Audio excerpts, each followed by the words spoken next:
Hello పిల్లలు, ఈ వీడియోలో ఘాతాంకాలను కలిగినటువంటి ఎక్స్ప్రెషన్స్ ని ఎలా సూక్ష్మీకరించాలో నేర్చుకుంటారు.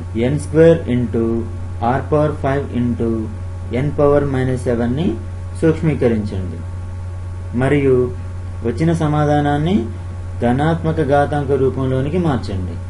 ఇది మనకి ఇవ్వబడిన ప్రశ్న.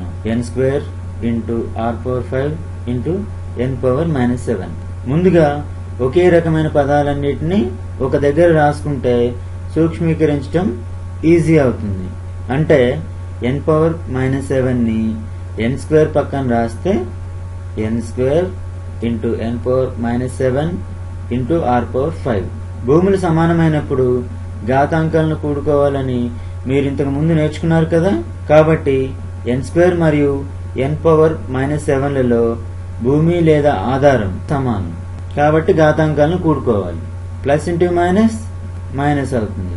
అంటే n యొక్క ఘాతాంకం 2 - 7 అవుతుంది. 2 - 7 -5. Therefore n⁻⁻5 into r⁵. మనము ఇచ్చిన సమాసం n² into r⁵ into n⁻⁻7 ని n⁻⁻5 ఇంటూ r⁵ గా సూక్ష్మీకరించడం జరిగింది. కానీ మన లెక్క ఇక్కడితో పూర్తి కాలేదు. ఎందుకంటే ఘాతాంకాలన్నీ కూడా ధనాత్మకం అయి ఉండాలి. కానీ మనకు ఘాతాంకాలు -5, 5 గా ఉన్నాయి. అంటే ఒకటి నెగిటివ్ నెంబర్ ఉంది.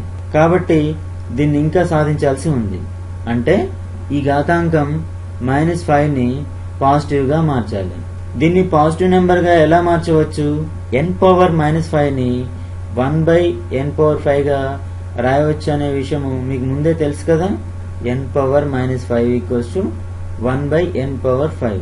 కాబట్టి దీన్ని 1/n⁻⁵ ఇంటూ r⁵ గా రాయవచ్చు. దీన్నే r⁵/n⁻⁵ గా రాయవచ్చు.